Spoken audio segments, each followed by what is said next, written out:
오늘은 우리가 로마서 34번째 시간으로 실수가 없으신 하나님 그랬습니다. 실수가 없으신 하나님이라는 제목으로 같이 말씀을 나눌 텐데요. 로마서는 크게 두 부분으로 나누어집니다. 1장부터 11장까지 이렇게 크게 한 덩어리로 나누어지고 12장부터 16장까지 후반부로 나누어지는데, 전반부는 이제 로마에 있는 교회의 성도들에게 하나님의 구원이 무엇인지, 그리고 복음이 무엇인지, 그리고 우리가 어떻게 구원함을 받는지에 대한 교리적인 부분들을 차근차근히 설명했다면, 그 교리적인 부분들을 차근차근 설명한 것을 12장부터는 우리의 실생활 속에 어떻게 적용하며 살아야 되는지 교리와 삶을 함께 이야기하고 있는 책이 로마서입니다. 그건 로마서만 그런 게 아니라 다른 서신서들도 다 마찬가지입니다. 우리의 하나님을 아는 지식과 그 지식이 삶이 되도록 우리에게 끊임없이 말씀하고 계세요. 그래서 우리는 아는 것과 믿는 것, 그리고 내 삶으로 살아내는 것, 이 세 가지가 함께 가야 될 줄로 믿습니다. 알기만 하면 안 돼요. 그래서 우리가 예수 믿고 생활하는 걸 무슨 생활이라 그래요? 신앙 생활이라고 합니다. 신앙과 생활이 합쳐져야 신앙 생활입니다. 신앙만 하면서 생활이라고 하지 마세요. 교회 와서서 예배 드리시고 성경 몇 번 읽고 기도 몇 번 하고 그런 걸 자꾸 생활이라고 하지 마세요. 생활은 여러분들이 하루에 몇 시간입니까? 24시간. 일주일이면 몇 시간입니까? 24 곱하기 7은 얼마입니까? 27에 14에다가 47에 28 하면 168시간인가요? 맞나요? 제가 산수를 잘 못해서 어쨌든 168시간 168시간 전체가 생활입니다. 아멘이십니까? 그러니까 여러분은 168시간 전체를 성경 읽으십니까? 전체를 기도하십니까? 신앙 생활은 뭡니까? 내가 배우고 믿고 내가 바라는 바대로 내 삶 속에서 뭐 하는 거예요? 살아가는 거예요. 그게 신앙 생활입니다. 그게 주님과 동행함입니다. 아멘이십니까? 주님과 동행하는 복을 누리시기를 축복합니다. 지난주에는 사도 바울이 접붙임에 대해서 이야기하면서 이방인의 구원과 유대인의 구원에 대해서 설명을 했어요. 그죠? 돌 감람나무인 이방인들이 참 감람나무인 예수 그리스도에게 접붙임을 받았다. 그게 뭐라 그랬어요? 본성을 거스르는 일이다. 그건 누가 하실 수 있다 그랬어요? 하나님만이. 그 본성을 거슬러 접붙임을 받게 하는 능력은 오직 하나님께만 있다라고 이야기를 했어요. 그러니 은혜로 접붙임을 받았다면 원 가지가 잘려지는 모습을 보면서 너희들도 뭐 하지 말라 그랬어요? 높은 마음을 품지 말아라. 너희들이 무엇인가 대단하고 잘나서 그런 일들이 일어난 것이 하나도 없다. 오직 하나님의 은혜라는 거예요. 그러니까 하나님의 은혜를 안다면 이제는 뭐 하라는 거예요? 겸손함으로 하나님의 은혜에 감사하며 주님과 동행하는 삶을 살라는 거예요. 그런 놀라운 은혜가 어떻게 시작이 돼서 왔어요? 이스라엘의 불순종으로 말미암아. 이스라엘의 불순종으로 말미암아 우리에게 하나님의 구원함이 이르렀다는 거예요. 그렇기 때문에 우리가 잊지 말아야 될 것, 이스라엘의 불순종은 우리에게 복이 됩니다. 맞습니까? 아닙니까? 이스라엘이 불순종 안 했다면, 분명히 이스라엘의 불순종으로 말미암아 하나님의 복음이 어디로 왔어요? 이방에게로 왔잖아요. 기억하십시오. 이스라엘의 불순종이 우리에게 복이 되기도 해요.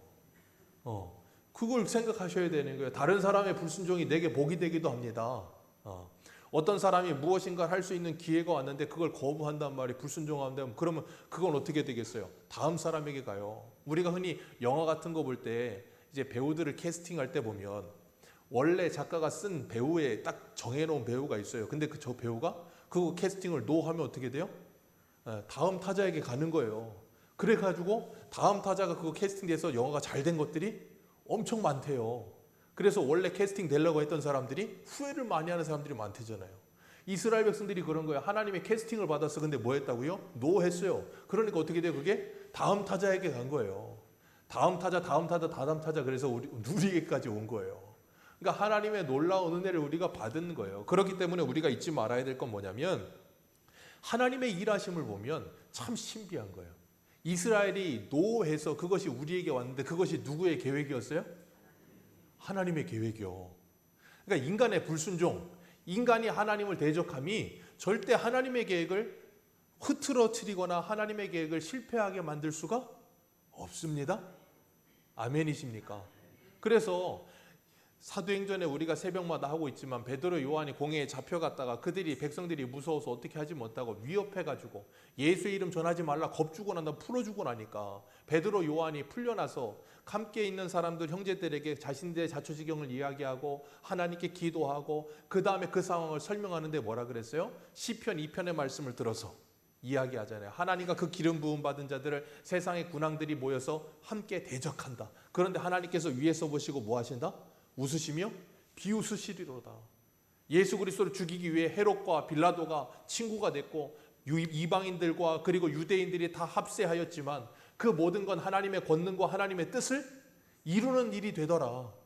우리 생각엔 그렇게 하면 하나님의 뜻이 이루어지지 않을 것 같은데, 유대인들이 거부하면 하나님의 뜻이 이루어지지 않을 것 같은데 그것이 오히려 더 큰 하나님의 일을 이루어내더라. 그렇기 때문에 우리가 잊지 말아야 될 건 뭐냐면 우리가 무슨 일을 하는 데 있어서 그 무슨 일이 잘 안 된다고 해서 실망하지 마세요. 그것이 전부가 아닙니다. 하나님은 우리가 하고 싶은 일이 잘 안 되는 일을 통해서 더 좋은 일이 되게 하실 줄 믿습니다.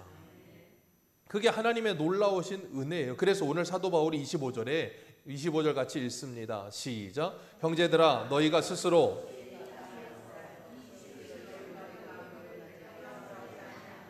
이 신비는 이방인의 충만한 수가 들어오기까지 이스라엘의 덜어는 우둔하게 된 것이라. 아멘. 이것이 뭐라고요? 신비다. 이게 신비라는 거예요. 이방인이 구원받게 하시기 위해서 하나님께서 유대인들이 거부하고 있는 그것을 뭐 하셨다는 거예요? 놔두셨다는 거예요. 그래서 이방인의 충만한 수가 찰 때까지 그런 일이 일어난다라고 말하고 있어요. 그래서 여기 보면 뭐예요? 덜어는 우둔하게 되어 있다라고 말하고 있는 거예요. 그 이방인의 충만한 수가 얼마일까요? 퀴즈입니다. 몇 명입니까? 성경은 우리에게 말해주고 있습니다. 14만 4천이라고. 그 14만 4천은 상징수라고 제가 늘 말씀드립니다. 그 말은 뭐예요? 많다. 몇 명인지 세지 마세요. 몇 명인지 세다가 잘못됩니다. 우리는 몇 명인지 셀 수 없습니다. 생각해 보세요. 아담 이후로 주님 다시 오실 때까지 이 지구상에 몇 명이 왔다 갈지 아십니까? 아무도 몰라요. 그걸 어떻게 세요? 근데 자꾸 과천에 신천 새로운 땅이 열린다 그러고 14만 4천이 우리나라 사람만 14만 4천이니 참 안타깝죠. 계시록 7장에 뭐라 그랬습니까? 7장 4절 이하에 7장 9절인가요? 각 나라와 족속과 방언과 모든 나라 백성들이 돌아오게 될 것이라고 말씀하시잖아요. 그런데 어떻게 한국 사람만 14만 4천이 되냐고요. 그러니까 좀 그런 분들은 자꾸 비행기 태워서 해외로 내보내야 돼. 선교지 갖고 좀 봐야 돼. 예수 믿는 사람 얼마나 많은지. 그래야 그런 소리 못할 텐데 그런 소리 자꾸 하는 거예요. 그러니까 이방인의 충만한 수가 가득 찬다 그랬습니다. 그 14만 4천 어린 양과 함께 시온산에 서서 그리고 그들이 찬송한다 그랬는데 그 14만 4천은 어떤 옷을 입었다 그랬어요? 흰 옷을 입었는데 그 흰 옷이 어떻게 입어져요? 계시록 7장 14절 이하에 어린 양의 피로 그 옷을 빨아 희게 한 자들. 저와 여러분들이 그런 자들인 줄 믿습니다. 그런 자들이 바로 예수 믿는 사람들이에요. 그런 사람들은 예수 그리스도로 말미암아 구원을 받았고 그리고 인침을 받았어요. 우리 돼지고기도 이제 KS 마크, KS 맞나요? 그 상품만 찍나요? 어쨌든 돼지고기도 등급 찍잖아요. 그런 것처럼 저와 여러분들도 하나님께서 인을 치셨습니다. 도장 찍었어요. 어떻게 도장 찍으셨습니까? 에베소서 1장 3절에 뭐라 그랬어요? 약속의 성령으로 인치심을 받았느니라. 고린도후서 1장 2절 21절인가 거기는 뭐라 그래요? 성령으로 말미암아 하나님 우리의 마음에 인을 치시고 보증으로 성령을 주셨다 그랬어요. 그러니까 성령은 우리의 인이시고 성령은 우리의 보증이십니다. 그렇기 때문에 성령을 받은 사람들은 뭐 하게 돼 있어요? 보증을 가진 사람들. 보증을 가진 사람들. 하나님의 약속을 누가 보증하신다고요? 성령 하나님께서. 성령 하나님께서 어떻게 보증하십니까? 성령 하나님께서 우리에게 보증하시는 방법이 뭐예요? 로마서 5장에 뭐라 그랬습니까? 환난은 인내를, 인내는 연단을, 연단은 소망을. 우리에게 소망을 주신다고. 그 소망은 어떻게 이루어져요? 하나님의 성령이 우리의 마음에 하나님의 사랑을 부음받게 하셔서 그러니까 하나님의 말씀을 통해 우리에게 자꾸 하나님의 사랑을 부으셔서 뭐 하세요? 아, 하나님이 나를 사랑하시는구나. 아, 하나님이 나를 하나님의 사람 만드셨구나 라는 걸 뭐 하시는 거예요? 인치시는 거예요. 그래서 예수로 그 성령으로 말미암아 우리는 예수를 뭐라고 불러요? 주라고 불러요. 그런 사람을 어떤 사람들? 인침을 받은 사람들. 그래서 계시록 14장에 그런 사람들은 그 이마에 뭐가 쓰여져 있다고요? 어린 양의 이름과 그 아버지의 이름이 쓰여져 있느니라. 아멘? 빨리 옆에 보세요. 이마에 뭐 써져 있는가? 안 써져 있으면 인 안 받은 거예요? 그렇게 말하는 사람들이 이제 베리칩, 바코드 그런 거 말하는 사람들이에요. 그러니까 여러분들은 그런 이상한 소리 듣지도 마세요. 왜? 내 이마에 지금 예수 믿는 사람 다 찾아보세요. 우리나라에 1,500만 다 찾아보세요. 이마에 어린 양과 하나님의 이름 써 있는 사람이 하나라도 있는가? 근데 왜 자꾸 베리칩 얘기해요? 그러니까 우리가 성경을 바로 앞뒤로 계시록 14장 1절 읽을 때 계시록 13장 그 위에 있는 부분 조금만 읽어보면 그 666이라는 숫자와 그걸 풀이하는 사람들이 얼마나 생뚱맞은 소리를 하는지를 금방 이해할 수가 있어야 되는 거예요. 인친다는 건 우리의 마음에 인을 치는 겁니다. 왜 여기에다가 어린 양과 그 아버지의 이름을 쓴다 그랬어요? 인친다 그랬어요? 그게 무슨 의미라 그랬어요? 예, 계시록 다시 할 겁니다. 여기에다가 인을 친다는 건 뭐냐면 우리의 생각 속에, 우리의 마음 속에 하나님의 마음과 생각을 집어넣으신다는 거예요. 그래서 우리가 새 사람이 되어서 그 생각과 마음을 가지고 이 세상을 살아가게 만드신다는 거예요. 누가? 성령께서. 그런 사람들이 누구예요? 하나님의 구원함을 받은 사람들. 그 이방인의 충만한 수가 차기까지 주님께서 기다리신다는 거예요. 그리고 26절에 뭐라 그럽니까? 26절 같이 읽습니다. 시작. 그리하여 온 이스라엘이 구원을 받으리라. 기록된 바 구원자가 시온에서 오사 야곱의 아멘. 여기 보면 온 이스라엘이 구원을 받으리라 그랬어요. 여기 온 이스라엘이라는 건 이스라엘 전체를 다 말하는 게 아니에요. 그 온 이스라엘에는 누가 들어가는 것인가 하면 예수 그리스도로 말미암아 구원함을 받는 온 이스라엘을 말하는 거예요.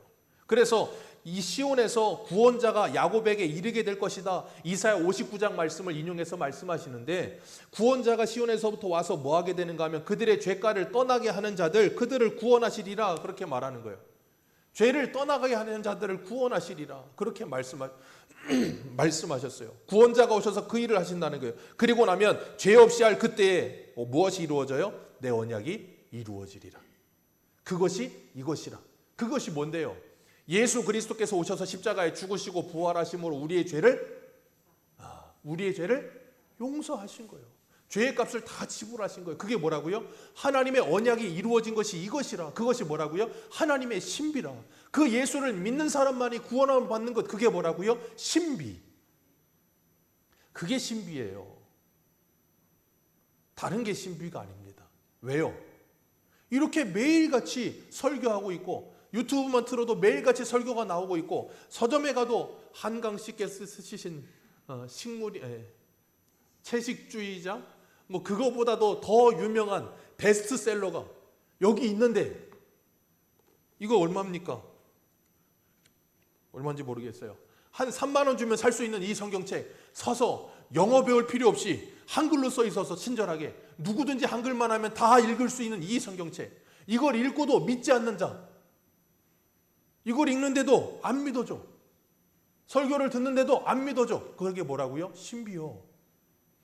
이게 어떻게 믿어집니까? 여러분은 참 신기하신 분들이에요. 어떻게 동정녀가 아이를 뵙니까? 어떻게 죽은 사람이 부활합니까? 어떻게 바다가 갈라집니까? 신기하지 않습니까? 말도 안 되는 소리죠.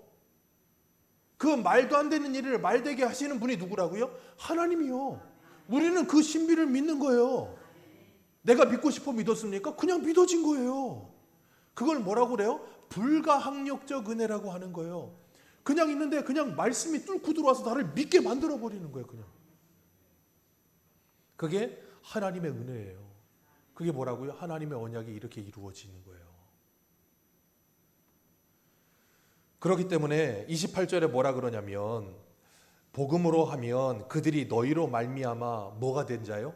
원수가 된 자래요. 복음으로 하면 그들이 너희로 그들이 원수된 자, 그들이 누굽니까? 유대인들. 너희는 누굽니까? 기독교인들, 그리스도인들. 복음으로 하면 유대인과 너희들은 원수가 됐다는 거예요. 왜? 유대인들에게 있어서 복음은 그들에게 있어서 전염병 같은 존재예요. 대제사장 아나니아는 변호사 도돌로 사가지고 벨리스 총독에게 바울 고발할 때 뭐라 그랬어요? 이놈은 온 유대와 로마를 어지럽게 하는 자요, 이놈은 연병이라. 요즘 성경에는 전염병이라고 바뀌었고 옛날 성경은 연병이라. 억양이 좋죠? 이런 저놈은 연병이다, 역병이다, 코로나다, 그 말이에요. 쉽게 말하면 저놈 하나 때문에 온 사람들이 다 예수로 말미암아 아주 그냥 쑥대밭이 됐다, 그 말이에요. 여러분 기억하십시오. 하나님의 말씀은 살아있고 운동력이 있으며 힘이 있는 생명의 말씀입니다. 그 말씀은 나라를 변화시킵니다. 그 말씀은 온 사람의 인생 자체를 변화시킵니다. 그 말씀은 오늘도 우리에게 주어지는 줄 믿으시길 바랍니다.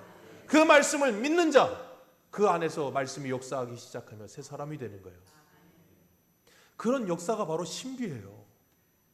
다른 게 신비가 아니고. 그렇기 때문에 그들은 복음으로 하면 원수된 자들이에요. 왜? 그들에게 있어서 구원함은 어떻게 받아야 돼요? 율법 잘 지켜서. 율법 잘 지켜서 구원받아야 되는데 이놈은 율법 지킬 필요가 없다 그러고 예수만 믿으면 구원받는데, 아니 세상에 그런 구원이 어디 있어? 그러니까 복음을 지금도 잘 받아들이지 못하시는 분들이 누가 성향상 잘 못 받아들이냐면 공짜를 싫어하는 분들. 공짜를 싫어하는 분들이 복음 잘 못 받아들여요. 그리고 남 이렇게 피해주기 싫어하고 남한테 의지하는 걸 죽도록 싫어하는 분들. 그런 분들이 복음을 잘 못 받아들여. 그런 분들이 누구예요? 저와 여러분들. 우리는 본성적으로 남 의지하는 거 별로 안 좋아합니다. 그래서 이렇게 나이가 들어갈수록 지팡이를 짚거나 그런 걸 어떻게 여겨요? 창피하게 여겨요. 등산을 할 때 반드시 뭘 가지고 등산하는 게 좋아요? 등산 스틱. 왜요? 무릎에 무리가 안 가요. 근데 저는 그거 안 가지고 다녀요. 괜히 가지고 가면 괜히 좀 창피한 것 같아. 그러다가 무릎 나가러 가려면 나중 가서 후회하겠죠? 그런 거예요. 등산 스틱 하나도 의지를 안 하려고 그래. 그게 우리들이에요. 그런데 하나님 의지한다고요? 내 인생은 내 건데 내가 알아서 살아야지. 그렇게 나약하게 신이나 믿고 하나님이나 의지하고, 그게 무슨, 인생은 그냥 내가 주도적으로 열심히 해서 되든지 안 되든지 될 때까지 해가지고 뭔가를 이루어내야지. 절대 예수를 못 믿어요. 근데 누가 예수를 잘 믿어요? 마태복음 5장에 뭐라 그럽니까? 심령이 가난한 자는 복이 있나니 천국이 저희들의 것이니. 내 인생에 바닥을 쳐서 내가 나를 의지를 못해. 내 주먹을 믿겠다 하는데 주먹이 안 쥐어져. 내 통장을 믿겠다는 통장이 마이너스야. 뭐 또 믿을 게 없어져 버렸어. 그리고 나면 그때 복음이 잘 들립니다. 그때 예수가 선명하게 믿어지기 시작합니다. 그래서 여러분, 우리는 인생을 살면서 여러분들이 인생의 그런 바닥들을 다 경험하시는 거예요. 어떤 바닥이요? 각자가 다른 바닥. 어떤 사람은 의지력이 굉장히 강해서 정말로 누가 봐도 야, 쟤는 진짜 막장까지 갔구나, 그런 애도 있고요. 어떤 사람은 막장까지 갔던 사람이 봤을 때는 야, 그게 뭐 인생이 힘든 일이야, 그거는 껌이지 하는데 그 사람은 그게 죽을 일인 사람도 있어. 그래서 각자의 수준에 맞게 하나님이 바닥을 설정하시고 그 바닥을 경험하게 하시는 거예요. 그러면서 뭐예요? 거기서 주님을 만나게 하세요. 그렇기 때문에 주님께서 뭐하게 하시냐면 복음으로 말미암아 구원을 받는다는 것이 무엇인지 깨닫게 하시고, 택하심으로는 조상들로 말미암아 뭘 입은 자라? 사랑을 입은 자라. 복음으로는 지금 그 사람들이 원수들이지만 하나님의 택하심으로는 그들은 뭘 받은 사람이다? 사랑을 받은 사람들이다. 그런 사람들이 지금 여러분 집에 있어요. 복음으로 하면 어떤 자고? 아유, 원수야, 원수. 어우, 저놈의 원수. 근데 택하심으로 보면 사랑을 입은 자라니까요. 예수님께서 마태복음 10장 34절 이렇게 말합니다. 내가 세상에 화평을 주려고 온 줄로 생각하지 말라. 화평이 아니요 검을 주러 왔노라. 내가 온 것은 사람이 그 아버지와 딸이 그 어머니와 며느리가 시어머니와 불화하게 하며 사람의 원수가 자기 집안 식구리라. 이런 말씀 좋아하시죠? 그래, 주님의 말씀대로 되는구나. 아니요. 왜 이런 일이 일어난다고요? 복음 때문에요. 복음 때문에 이런 일이 일어난다고요. 그러니까 신천지들은 뭐예요? 청년 애들 데리고 가서, 신천지는 항상 시간 많은 사람들 데려가요. 시간 없으면 못해요, 신천지. 그리고 머리 나쁘면 못합니다. 신천지는 시험 봐서 80점인가 넘어야 되기 때문에 일주일에 월, 화, 목, 토인가? 예배 없는 날만 데리고 가서 몇 시간씩 가르쳐요. 그래가지고 그거 쫙 가르친 다음에 시험 봐가지고 탈락하면 못 들어가고 시험 봐서 합격하면 돼요. 그래서 데리고 가서 어느 정도 얘기해보고 얘가 성경을 좀 안다 싶으면 시키고요. 아니면 돌려보낸대요. 가서 좀 공부 좀 더 하고 오라고. 설교 듣고 성경 좀 더 읽고 와가지고 공부 좀 한 다음에 와서 공부하래요. 그런데요. 근데 어쨌든 간에 걔네들은 어떻게 하냐면 청년애들 데리고 가서 이제 공부 가르치다가 부모들이 그걸 딱 알게 되면 뭐라 그러냐면, 얘들이 그 신천지 이렇게 뭐야 하는 애들이 있대요. 관리하는 애들이. 걔들한테 딱 문자 보내면, 야, 너 이제 발각됐다. 너 이제 어디 데리고 갈 텐데 그럼 너 죽는다. 네 영이 죽는다. 그러니까 빨리 도망 나와라. 그럼 애가 그때부터 미친 짓을 한다는 거예요. 그래서 제가 다큐멘터리 보니까 애들이 부모한테 네가 뭐냐고 그러고 막 막말을 서슴지 않고 문짝에다가 들이받고, 왜? 그리고 나온다는 거예요. 그러면서 이 말씀을 인용하는 거예요. 어떻게 해요? 집안 식구가 원수다. 기억하십시오. 집안 식구가 원수입니다. 그런데 택하심으로 하면 사랑을 입은 자니라. 왜 절반만 읽냐고요? 복음으로는 원수된 자지만 택하심으로 하면 사랑하심을 입은 자라니까요. 내 집안에 있는, 내가 예수 믿는데 자꾸 나를 힘들게 하고 핍박하고 조롱하고 멸시하는 그 사람이 복음으로는 원수일 수 있지만 하나님의 은혜 가운데 넓은 관점에서 보면 택하심으로는 하나님의 사랑하심을 입은 자일 수도 있다니까요. 그렇기 때문에 그들을 뭐 해야 돼요? 함부로 하면 됩니까? 안 됩니까? 안 되는 거예요. 그러니까. 왜요? 이 사람 언제 예수 믿을지 어떻게 아세요? 아십니까? 아무도 모르잖아요. 어떤 분들은 그래요. 우리 남편은 안 돼요. 내가 몇십 년을 교회 가자 그랬는데. 그럼 생각해 보시라고요. 몇십 년을 살아온 걸 아마 CCTV가 있어서 하나님이 다 찍어놨다면, 그래서 그걸 틀어놨다면 아마 그런 생각이 드실걸요. 야, 내가 내 남편이라도 교회 안 가고 싶겠다. 그런 생각이 아마 드실 수도 있을걸요. 여러분, 우리가 하나님의 사랑하심을 입었다는 게 얼마나 큰 은혜인지를 기억하게 되기를 축복합니다. 복음으로는 하나님과 원수되었지만 택하심으로는 사랑을 받았어요. 이걸 잘 아는 사람이 누구였냐면 이 로마서 쓰는 바울이었어요. 복음으로는 자기가 원수였거든.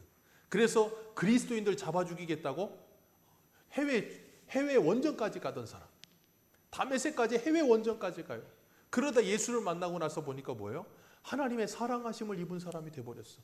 그리고 나니까 유대인들을 볼 때마다 복음으로는 원수 맞지만 하나님의 택하심으로는 사랑을 분명히 입을 수 있다. 그래서 바울이 그들에게 뭐예요? 그들과 싸우지 않고 그들에게 매맞으면서도 핍박을 당하면서도 그들에게 끊임없이 복음을 전한 이유가 거기 있는 거예요. 왜? 자신이 그랬었기 때문에. 그렇기 때문에 여러분들이 여러분 옆에 있는 사람들을 바라보시고 내 가족을 바라보면서 얘가 교회에 왜 안 올까? 얘가 왜 예수를 안 믿을까? 정말 그냥 힘들어 죽겠네. 그러면서 막 짜증내시고 그렇게 하지 마세요. 그럴 때마다 뭐 하시라고요? 예수를 좀 보세요. 왜? 나 때문에 얼마나 하나님이 고생하고 짜증을 내시고 힘들어 하실지를 생각하시라고요. 변하지 않는 나를 보면서 얼마나 하나님이 가슴 아파할지를 생각하시라고요. 그래서 하나님이 우리 집안에 원수들을 하나씩 심어 놓으신 거예요. 뭐 하라고? 거울로 좀 보라고. 하나님의 심정이 이런 심정이라는 걸 깨닫고 뭐 하라는 거예요? 하나님의 심정을 가지라고.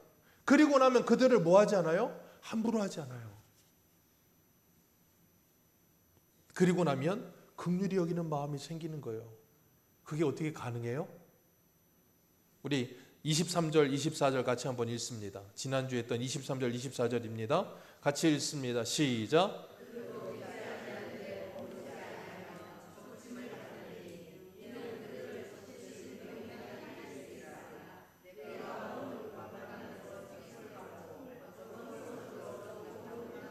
접붙임을 받았으니 원 가지인 이 사람들이랴 얼마나 자기 감나무에 접붙임을 받으랴. 아멘.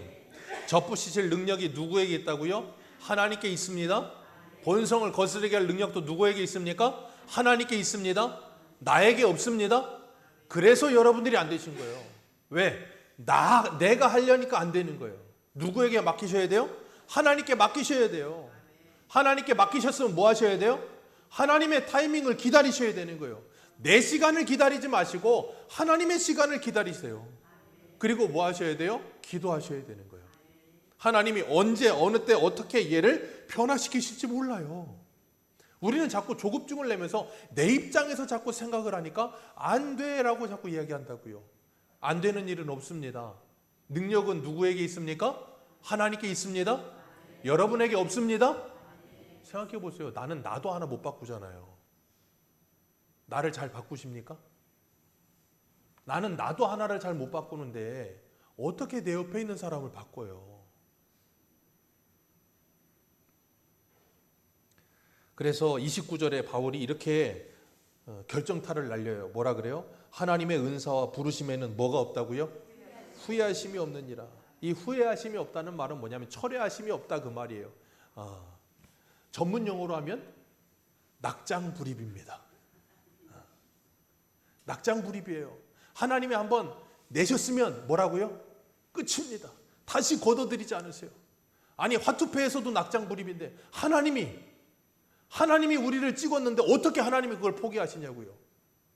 절대로 포기하지 않으십니다. 누구도 하나님의 선택한 것을 끊을 수도 없습니다. 그래서 우리가 그 사랑 안에 있기 때문에 뭐예요? 넉넉히 이길 수 있는 거예요. 왜? 하나님이 나를 끝까지 포기하지 않으시며 하나님이 나를 끝까지 책임지신다. 그걸 믿으니까 누가 와도 두렵지 않은 거예요. 그걸 믿지 못하면 세상을 이길 믿음이 없다니까요. 여러분 생각해 보세요. 하나님이 믿으실 만한 분이 아니라면, 낙장불입이 아니고 자꾸 냈다가 가지고 가시는 분이라면, 그리고 자꾸 어거지를 쓰신다면, 그래서 우리를 구원해 놓고도 야는 넌 아닌가 보다 그래 버리신다면 그 하나님 믿겠습니까? 못 믿어요. 그래서 우리가 하나님을 믿을 때 하나님의 무엇을 믿는다 그러냐면 하나님의 어떠하심을 믿는 거예요. 그게 뭐냐면 하나님의 성품을 믿는 거예요. 하나님은 불변하십니다. 변함이 없으세요. 하나님은 하나님이 계획하신 것을 이사야 말씀처럼 반드시 하나님의 경영을 이루시는 분이십니다. 그래서 예레미야 33장 3절에는 뭐라 그럽니까? 너는 내게 크게 부르짖으라. 내가 내게 응답하겠고 크고 비밀한 일을 내게 알리리라. 그 크고 비밀한 일이 뭡니까? 낙장불입. 그 크고 비밀한 일이 뭐라고요? 실수가 없으신 하나님, 후회가 없으신 하나님, 철회하심이 없으신 하나님, 나를 택하셨으면 끝까지 책임지시는 하나님. 그게 뭐라고요? 크고 비밀한 일이요. 그 크고 비밀한 일을 우리는 알게 되었습니다. 그리고 난 뭐 하는 거예요? 이 세상을 넉넉히 이기며 사는 거예요. 그게 다니엘의 믿음이에요. 그게 다니엘의 새 친구의 믿음이라고요. 다른 게 여러분 다니엘의 믿음, 다니엘의 새 친구의 믿음 그러면 대단하게 어쩐 우리와 다른 고차원의 믿음이라고 생각하지 마세요. 그게 뭐냐면 예수가 누군지 하나님이 누군지를 진짜 성령으로 말미암아 알고 믿게 된 믿음이에요. 그거면 된 거예요.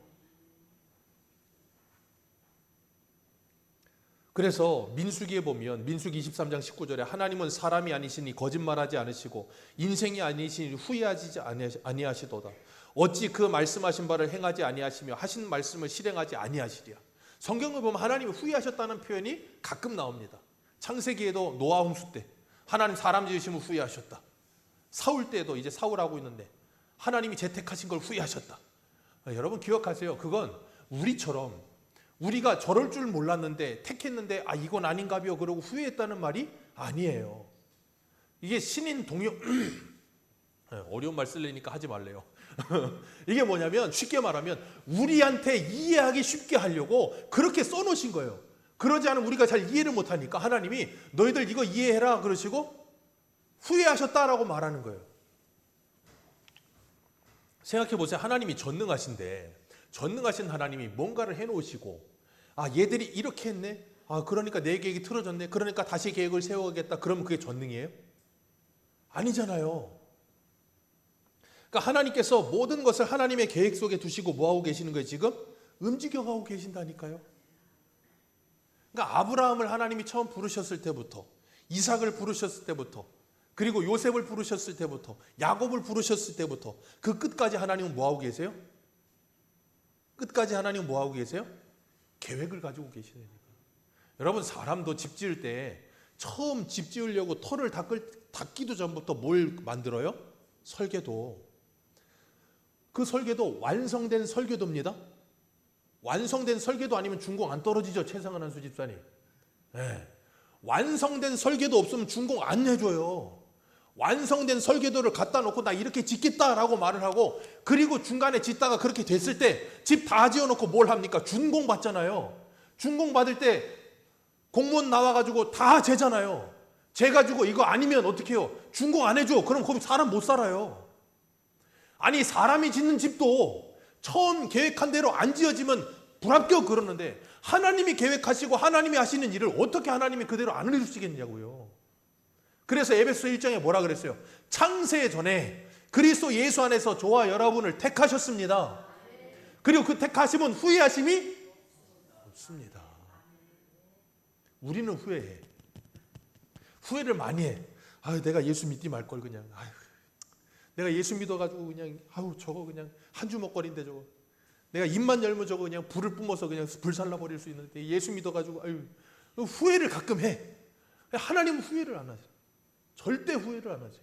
우리가 넘어져도, 우리가 실패를 해도, 우리가 낙심을 해도, 우리가 뭔 짓을 해도 하나님은 후회를 안 해.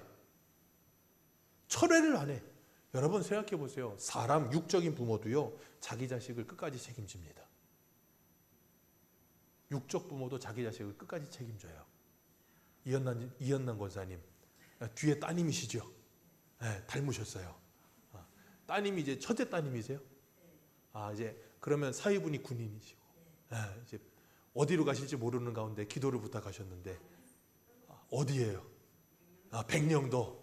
그렇게도 원하지 않던 백령도로 이제 발령이 되셨어.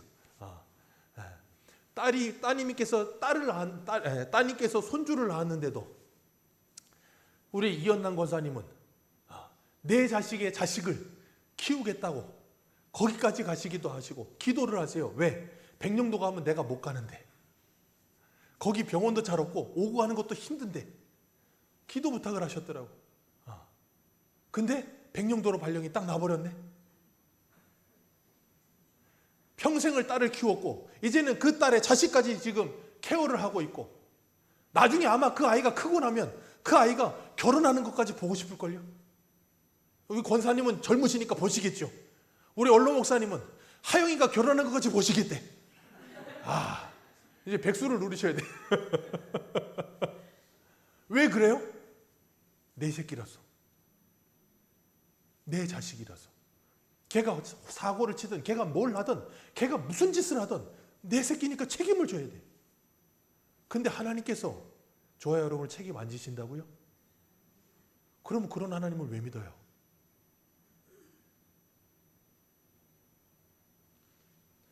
여러분, 하나님은 절대 철회하심이 없습니다. 그리고 하나님께서 이렇게 말씀하세요. 32절 같이 읽겠습니다. 시작.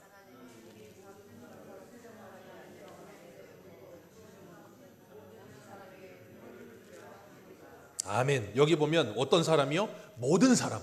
이 세상의 모든 사람 순종하지 아니하는 가운데 가두어 두셨대. 하나님이 강제로 가두어 둔 건 아닙니다. 누가 갇혀졌어요?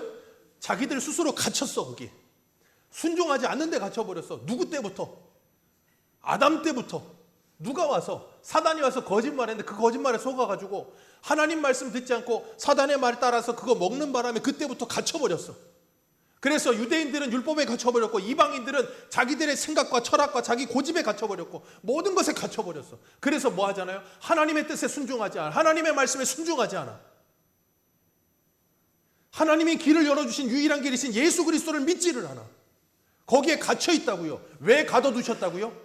하나님의 긍휼하심이 무엇인지를 가르쳐주시기 위해서, 하나님의 은혜가 무엇인지를 가르쳐주기 위해서, 하나님의 구원이 뭔지를 가르쳐주기 위해서. 너희들이 할 수 있는 게 아니라는 거예요. 하나님의 긍휼과 은혜가 아니면 불가능하다는 거예요. 그래서 불순종하는 가운데 가두어 두셨다고 표현하는 거고, 에베소서 2장 1절에는 뭐라 그랬어요? 허물과 죄로 죽었던 너희들을 하나님이 구원하셨다, 살리셨다 그러시면서 2절에 뭐라 그럽니까? 불순종의 아들들 가운데 역사하는 영이라는 표현을 썼어요.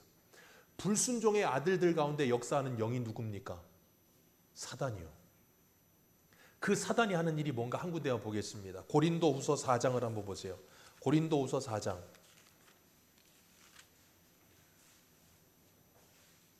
고린도후서 4장 3절.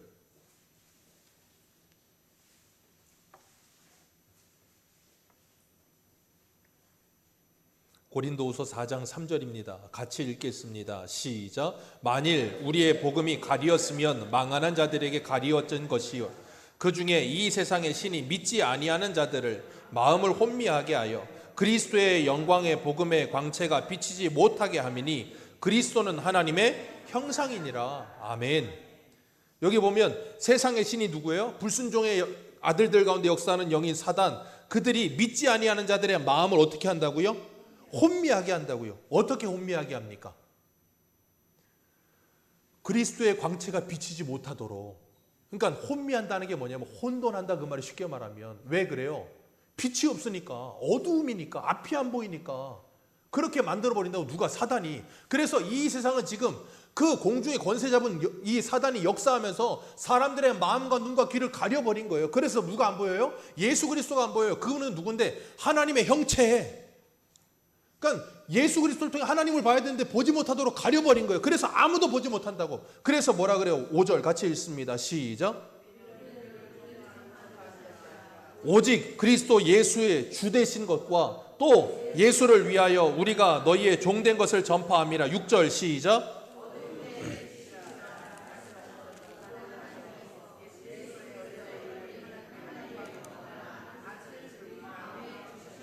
아멘. 어두운 데에 빛이 있으라 말씀하셨던 하나님께서 예수 그리스도의 얼굴에 있는 하나님의 영광을 아는 빛을 우리의 마음에 뭐 하셨다? 비추셨다. 그래서 우리가 어떻게 됐다? 예수 믿게 됐다. 어떻게 비추셨어요? 빛이 있으라. 뭐 하셨어요? 말씀하셨어요. 말씀이 빛이십니다. 그래서 우리에게 뭐 하라 그러세요? 이 말씀을 전하라. 그럼 뭐 하는 거예요? 빛이 있으라. 그러면 어두움 가운데, 불순종의 아들들 가운데 역사하는 그 영이 덮고 있어서 어두운 가운데 있는 그곳에 뭐예요? 빛이 들어가는 거예요. 그리고 나면 어떻게 돼요? 그 광채로 말미암아 예수와 하나님을 보게 되는 거예요. 그게 뭐예요? 예수 믿는 거예요. 그래서 창세기 1장에 뭐라 그럽니까? 창세기 1장 3절인가요? 혼돈과 공허와 흑암 가운데, 하나님의 신은 수명에 운행하시는데 혼돈과 공허와 흑암 가운데 있는데 하나님께서 거기에 뭐라 그러셨어요? 빛이 있으라. 사도 바울이 고린도후서 4장에서 창세기 1장 말씀을 지금 해석하고 있는 거예요. 빛이 있으라 했더니 그 빛이 들어오므로 뭐예요? 혼돈과 공허와 흑암이 떠나가는 거예요. 흑암이 떠나가고 빛이 비추는 거고, 혼돈이 떠나가고 질서가 잡히는 거예요. 그래서 예수를 믿으면 여러분의 인생은 혼돈하지 않아요. 향방 없이 살지 않는다고요. 정확한 길이 있어요. 내가 어떻게 살아야 될지 분명히 알게 되는 거예요. 그리고 공허하지 않아요. 여러분 안에 주님이 계시기 때문에. 근데 세상에 예수 없는 사람들은요, 나이가 들어가면 들어갈수록 흑암에 빠져들고요, 공허함에 빠져들기 시작해요. 가지면 강해질수록 공허해집니다. 누리면 누릴수록 공허해집니다. 왠 줄 아십니까? 아무리 누려도 뭔가 채워지질 않아. 48만 원짜리 커피를 먹어도 채워지질 않아. 13만 원짜리 햄버거를 먹어도 조금 있다가 시간 지나면 또 배고파. 아무리 채워도 채워지질 않아. 그걸 예레미야 2장에 뭐라 그랬어요? 터진 웅덩이라. 터진 웅덩이라 채워지질 않아. 제가 그 터진 웅덩이 채우는 방법이 뭐라 그랬어요? 밑 빠진 독 채우는 방법이 있다 그랬잖아요. 네, 물속에 집어넣으면 돼요. 물속에 집어넣으면 밑 빠진 독도 채워집니다. 그게 뭐예요? 예수 안에 들어가면 밑 빠진 독이 채워지는 거예요. 그리고 난 뭐예요? 여러분은 만족이라는 게 찾아오기 시작해요. 공허함에서 벗어나 만족이라는 게 찾아오기 때문에 뭐예요? 기쁨과 평안이 임하는 거예요. 그게 없을 땐 불안하다니까. 평안이 임하질 않아. 편한 아파트에 사는데도 평안이 없어. 그런데 그게 임하고 나면 편한 아파트 안 살아도 평안해져요. 백령도 살아도 편안해집니다. 제가 아시던 지인이 예전에 백령도 살았었는데 그때는 한 30년 전이니까 정말로 힘들었는데 오가는 게 좀 나아졌을지 모르겠어요. 어쨌든 간에 우리가 정말 예수 그리스도 안에 있으면 하나님께서 우리를 구원하심의 은혜가 얼마나 큰 것인지를 깨닫게 하신다는, 그래서 여러분이 정말로 예수를 믿잖아요. 그러면 그 긍휼과 은혜가 얼마나 큰지를 알게 돼요. 그리고 나면 야고보서 2장은 뭐라 그래요? 그 긍휼을 자랑하게 된다는 거예요. 그 예수를 자랑하게 된다는 거예요. 나를 이렇게 자유하게 하시고 나를 구원하신 그 예수를 자랑하게 된다는 거예요. 그 빛을 자랑하게 된다는 거예요. 그게 하나님의 큰 은혜예요. 그래서 33절 같이 읽습니다. 시작. 깊도다 하나님의 지혜와 지식의 풍성함이요 그의 판단은 헤아리지 못할 것이며 그의 길은 아멘. 그의 길은 뭐하지 못할 것이다? 잡지 못할 것이로다. 그런데 그 길을 우리가 찾았습니까? 못 찾았습니까? 찾았어요. 그 길이 누구예요? 예수 그리스도. 하나님께서 우리에게 긍휼을 베풀어 주심으로 그 길을 찾게 해주셨어요. 그 지혜와 지식의 풍성함을 깨닫게 하셨어요. 누군데요? 예수 그리스도. 하나님의 지혜와 지식은 풍성합니다. 그리고 깊습니다. 그것을 우리는 다 헤아릴 수는 없습니다. 그러나 성령께서 우리에게 조금씩 깨닫게 하시고 헤아리게 하실 줄 믿습니다. 그럴 때 우리는 하나님의 뜻을 우리 안에 담기 시작하고요. 하나님이 기뻐하시는 것을 선택하는 삶을 살아요. 우리의 일상 속에 우리에게 찾아오는 문제들, 우리에게 열려지는 길들, 때로는 불평할 때가 있죠. 원하지 않는 백령도가 당첨될 때 얼마나 힘이 듭니까? 그러나 기억하십시오. 깊도다 하나님의 지혜와 지식의 풍성함이요. 지금은 생각하지도 못했던 놀라운 하나님의 은혜가 기다리고 있을 줄 믿습니다. 생각지도 못했던 목포로 오늘 또 가실 텐데 깊도다 하나님의 지혜와 지식이요. 내가 헤아리지도 못하고 생각지도 못했던 하나님의 은혜가 기다립니다. 이스라엘 백성들이 광야를 걸을 때 이렇게 표현했어요. 민수기 10장 33절에 그들이 여호와의 산에서 떠나 3일 길을 갈 때에 여호와의 언약궤가 그 3일 길 앞서가며 그들의 쉴 곳을 찾았다. 여호와의 언약궤가 3일 길을 그들보다 앞서가며 그들의 쉴 곳을 찾았고, 자, 하나님께서 3일을 앞서가시며 그들의 쉴 곳을 찾았어요. 근데 민수기 33장 14절 알루스를 떠나 르비딤에 진쳤는데 거기는 백성이 마실 물이 없더라. 하나님께서 3일 길을 앞서가시면서 그들이 쉴 곳을 찾았어. 이리저리 두루두루 찾았는데, 그래서 하나님이 여기야 하고 딱 내려놓은 곳이 어디라고요? 백성이 마실 물이 없는 곳. 그게 뭐라고요? 하나님의 예비하심. 김포가 아니라 백령도. 도무지 이해가 되지 않는, 그렇게 기도를 했는데 어떻게 하시려고? 그런데 그 느비딤에서 하나님이 어떻게 하세요? 반석에서 물이 나오게 하세요. 우리는 생각지도 못했는데 왜 물 없는 여기다가 우리를 내놓느냐고. 사막이면 오아시스인데 데려와지. 오아시스보다 더 좋은 반석에서 물이 내게 하신다니까요. 우리가 상상도 못한 방법으로 하나님께서 은혜를 준비하신다니까요. 바다를 갈라서 물을 하나님께서 말리시고 마른 땅을 만드신다니까요. 그게 하나님의 깊은 지혜와 지식의 풍성함인 줄 믿으시길 바랍니다. 그리고 35절에 뭐라 그럽니까? 누가 등이 먼저 드려 갚으심을 받겠느냐. 기억하십시오. 이 말씀을 암송하시기를 주님의 이름으로 축복합니다. 다시 한번 같이 읽습니다. 시작. 어느 누구도 먼저 드리심으로 갚으심을 받을 수 없습니다. 어느 누구도 먼저 드려 갚으심을 받을 수 없어요. 근데 우리는 자꾸 내가 하나님께 뭘 드렸다라고 착각을 해요. 기억하십시오. 예수 그리스도를 믿는 순간 여러분은 저 문을 열고 이 예배당에 발들이고 정말 주님의 자녀로 살기로 다짐한 그 순간부터 여러분은 여러분의 것이 아닙니다. 여러분은 주님의 것입니다. 그런데 주님의 것을 주님께 드렸는데 뭘 드렸습니까?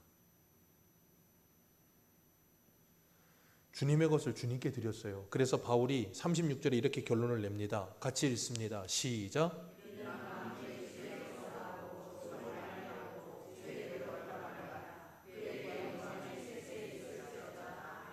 아멘. 이게 11장의 결론이에요. 만물이 주에게서 나오고 주로 말미암고 주에게로 돌아갑니다. 주에게서 나왔고 지금 주로 말미암고 있는 줄로 믿습니다. 여러분의 생각에는 오아시스 같은 곳이 아니라 마른 땅이라서 불평이 나시겠지만 하나님은 거기서도 반드시 물을 내실 줄 믿습니다. 기근이 찾아온 그날에 하나님께서 이삭에게 머물러라 했더니 기근이 찾아와서 농사가 되지 않는데 이삭에게는 100배의 복이 임하더라. 아멘이십니까? 아니 기근이에요. 비가 안 와요. 다른 사람들 다 농사가 안 돼. 근데 이삭의 땅에는 100배의 소출이 임하는 거예요. 왜? 하나님이 머물러라 해서 그냥 머물렀더니 하나님이 하나님의 말씀에 순종하는 게 얼마나 큰 복인지를 깨닫게 하시더라.